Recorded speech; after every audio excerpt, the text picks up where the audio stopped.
ma xaqiijin kari waxaan ahay maanta cidaa Soomaali ka ahay ma garan karo hooyaday ciday ahayd ma garan karo cause of wax lagu garto hooyana ma jirin anna wax lagu gartay ma baafin waa dareemi kartay qof cunugiisi oo isaga ehel kale tab aqab inuu ilmihiisa ehel uu yahay markii lagu dhaxo cunugaaga si maxaa xanuunka dareemaysid. Assalaamu calaykum waraxmatullaahi tacaala wabarakaatuh. Waxaan wanaagsan daawadayaal walaalkiin wariye Soomaaliyeed Maxamed Baaruud Xuseen gobolka Waqooyi Bari xiriyaha qaxootiga Dhab. Maanta waxaan joogaa xerada qaxootiga ee Xagar Dheer. Walaalayaal waxaan la joogaa gabar Soomaaliyeed oo la dhaho ama magaceedu yahay Farxiye Cabdinaasir. Gabadhan bidixdeeda fadhida waxay baafinaysaa ehelkeedii qisa xanuun iyo walwal badan. gabadhan Soomaaliyeed 1991 burburkii iyo kala hayeen ummadda Soomaaliyeed bay sidee loo sheegay iyada oo 4 bilood ilaa 5 bilood inta u dhaxaysa dhalan oo dhabarka hooyadeed ama dusheeda ku jirta ayay shil qabsaday hooyadeed oo dagaal iyagoo maaragtay hayaan ama baqa ah ama carar ah inta u dhaxaysa garoonka iyo magaalada Kismaayo bay halkaasi dhibaato kala kulantay. hooyadeed baa halkaasi lagu dilay iyadoo meydka hooyadeed naaskeeda jaqaysa oo nuugaysa oo waa ilmo dhabarka ku jira ayaa nin askari oo askartii wax dilaysay ee isbaacsanaysa kamida soo qaaday magaalada Kismaayo keenay reer buu u keenay reer bay u sii dhiibeen calaa iyo xaasil gabadhii reer Soomaaliyeed baa hooyo Soomaaliyeed baa soo nuujisay naaska oo islaamnimo iyo Soomaalinimo u soo nuujisay 14 sano markay jirtay reerkay soo korsadeen oo Quraan la baray oo la soo barbaariyay ee daawadadan isdhalin isfaham waayeen kadib gabadhu way ka tagtay waa la guursaday. hadda waa hooyo laba guur soo martay 6 ciyaala Ilaahay subxaanahu wa ta'ala ku manaystay balse arrinta xanuunka walwalka iyo walaaca badan ku dhawaad in ka badan 30 sano oo hadda hooyo xaasa tahay 6 cunugna ay dhashay ma haysato ehel adeer abti ayay sodo iyo cid iyada hilibkeeda ay la hadda ma haysato. iyada lafteeda kuma aysan dhiirin inay baafiso ay marka hore soo bandhigto balse markii ugu horeysay hadda soo bandhigayna Farxiye waxaan filayaa waxa kula baxay waa magacii reerku soo koriyay ku bixiyeen Cabdinaasirna waxay tiri waa aabihii dhalay ilmihi adnaaska la nuug bal dadka Soomaaliyeed u sheegay qisada ku qabsatay. wallahi qisada ay qabsatay waa sidoo walaalkeen noogu sheegay Maxamed aniga kuma dhiiranin inaan meel soo fariisto oo isbaafiyo ilaahay khayr siiya gabar baa ugu dhiirisay gabadhaas walaasheena oo mahad celinaya walaalkay Maxamedna isagana ajiibistoona soo ajiibo uga mahad celinaya. aniga waxaan ahay hooyo Soomaaliyeed hadda ana hooyo ah waxa aan raadinayo waa dadkayga iyo ehelkayga haddana alxamdulillah ana ehel haysto laakiin bini aadamka kama dhamo cidna qofkiisa kama dhamo. hooyaday ma arag aabahay ma arag ehelkayga ma arkin wali qof jiirkayga ku yaala ma arkin marka aadan helin qof jiirkaaga ku yaala waa dareemi kartaa dhibaatada iyo nolosha sidee kugu noqonayso.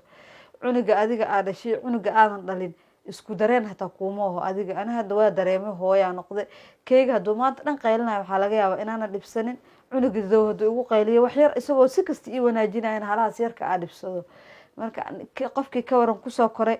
dhowr iyo 10 sano kusoo jiray adii ugu yaraan 17 sano lagu guursaday ilaa 17 sano kusoo dhex jiray dad aan ehelkiisa ku yaalin oo hilibkiisa hadda si kasta qofku wax ugu qabato ama qofka si kasta u caawiso inaad u hagar bixeenna isagana ka dhaadhacsan adna waxa ka dhaadhacsan in lagu hagar bixeenin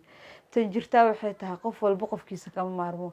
qof walba oo wax ka maqan yihiin oo ummadda Soomaaliyeed kamid ah oo dadka burburka lagu kala hayaamay ah. aniga waxa ahay cunug dhalatay xilliga burburka dawladda Siyaad Bare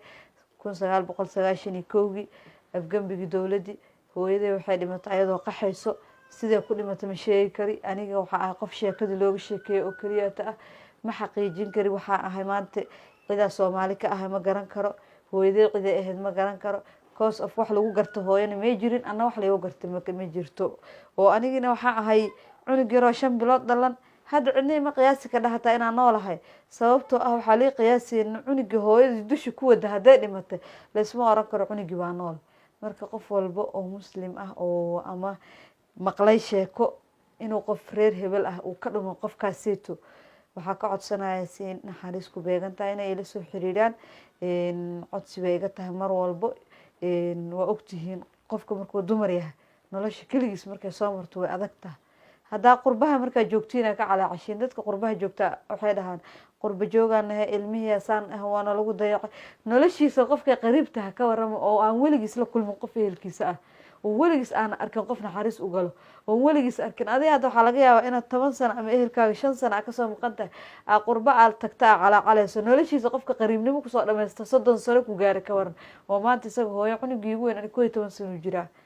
12 jir cunugaas iyo 17 sano nolosheeda kasii hor qofka qariibnimo ku sugnaa ka waran maxaa dareemi kartaa dhibaato intee lagu qofkaasi taqaadi karaa qof walba marka oo islaam ah waxaa ka codsanaya qofka sheekadeeda inuu dhayalsanin qofkay wax ka maqan yihiin ama la kulmo qof wax ay ka maqan yihiin inuu nala soo xiriiriyo oo waqti uu isiiyo insha allahu raxmaan nolosha waa dareemi kartaa markay hooyo keligeed nooshahay ee ilmo yaryarna haysato ee ilmihiina daryeel u baahan yihiin aa nolol u baahan tahay adigi aad maxaa la dhahaaye wax walba aa rabto oo garab aa rabto oo ehel aa rabto oo walaal aa rabto oo meel aadan maciinsanaynin jirno maanta aadan dhehaynin waxaan ku ordayaa bal adeerkey adeersaan maa ii garata aadan dhehaynin abtisaan maa ii garata aadan dhehaynin awowsaan maa ii garata aadan dhehaynin cid lagu carara nolosha aynan jirin waa qiyaasi kartaa qof walbana wuu dareemi karaa dhibka uu soo maraayo qofkaaseyto ama uu mari karo baafintaas codsiga gabadha waad maqlaysaan ummadda Soomaaliyeed waxaan rabnaa inaad gabadhan Soomaaliyeed waxay rabto maanta ina ka rabto ma aha guri ii dhisna malo hanti iyo siina mar waxay leedahay ehelkii inala raadiye 30 sano bay kali tahay 30 sano bay kaligeed aysan ehelkeeda iyo hilibkeeda sida sheegtay aysan arkin intaan la joog hadda way ilmeynaysa waxa ilmeynayso waa xusuus ragga xitaa guursaday qaarkood ilmaha way ku dayriyeen kuma daryeelaan sababtoo cid ay uga cabsanaysan malaha waxay sheegtay ubadkaasi hadda caruurta u badan ninkay u dhashay in uu markuu ay kala tageen ay uu dhahay uu ku xujeeyay uu dhahay caruurta isii hala isiyo hadii wax darmalo ilmaha hala isiyo hadii ay ku rabto gabadhan in lagu biilo ama ay lacag email ay kula degto ay rabto waa dareemi kartay qof cunugiisi oo isaga ehel kale tab aqabin oo ilmihiisa ehel uu yahay markii lagu dhaho cunugaaga isii maxaa xanuunka dareemaysid ana hadda waa shaqaysan lahaa magaalo walba tii kara oo caasimad marka caruurta iska dhiibo laakiin qof bini aadan ah keligay ma noolaan kari ana awal bijiirkayga iyo hilibkayga qof ku yaala arkin alxamdulillah awlaad siistamaanta awlaadayda hadana ma dayiqi karaayo ma siin karaa qof kaleeto ama noloshiisa aan waxba ka ogaan karin ana rajanimo ku soo koray hooylaan waxay tahay ana soo arkay marray marka cunugayga inuu dareemo hooylaan anigoo 20 jir caafimaad qabo alxamdulillah sida ku noolaan lahaayeen ilaaha qorsheeyay qof walba iyo cunug walba caloosheeda maalin ku xabiibiyo ku aha loogu talagalay wuxuu ku noolaan lahaa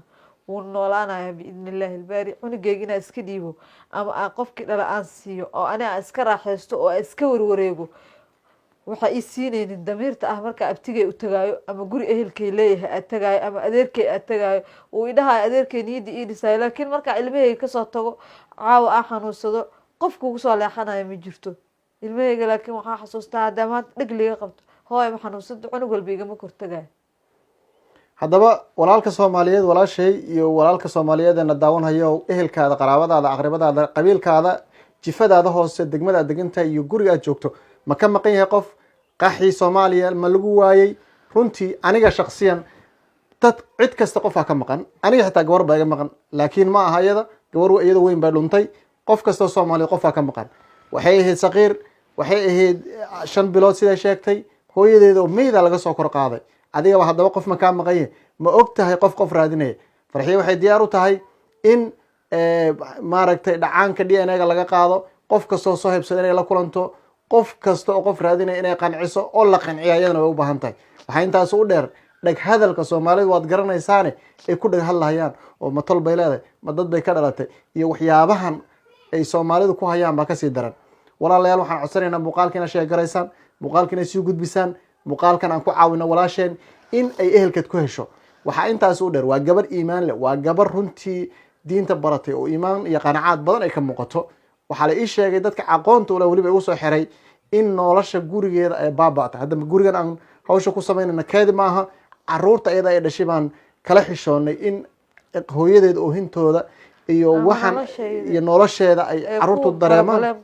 oo niyad jabaan caruurta ay ayagana si kala dareemaan guri gabar saaxiibteeda marka hawshan ku sameynayna ilaa qarasiya ayadana marka gabadhan waa ma ceelina guriga nagu soo dhaweysay marka waxaan codsanaynaa walaalayaalow waad ogtihiin waad dareemi kartaan 30 sano oo dan ehel qaraabo walaal hooyo iyo cid adiga aad isku jirtihiin aadan arkin rajaduna aysan wali fiicnayn oo aadan meel ku ogeyn waa arin ay xajisan weyday waa arin ay la aamusi weyday waa arin ay codsatay inaan warbaahinta u soo bandhigno waana soo bandhignay baraha bulshada waxyaabaha kala duwan ee balaayada iyo baaska iyo xumaanta waad faafisaane faafiya codsiga gabadheena iyo cabashadeeda aan maaragtay aan kasoo farxino dadka aan gaarsiino qof kaste oo raba inuu qofka maqan yahay oo ama la qanciyo ama iyaduba ay qanacdana nambarada shaashada ku qoran maad ka soo wici kartaan. aad iyo aad baad umahadsantihiin. asalaamu calaykum waraxmatullahi tacala wabarakatu. codsigaada ugu dambeeya. walaalayaal mar walba aniga waxaa idin leeyahay hunguri la cuno waa laga dhergaa laakiin ehelka lagama dhergo. qof walbo waxaa ka codsanaya inuu ii sheergareeyo videogaasito ilaahay dartiisana iigu sheergareeyo si aa u farxo adiga saa u faraxsan tahay camal aa ugu faraxsanaada ehelkeyga si aa ugu dhex jiro insha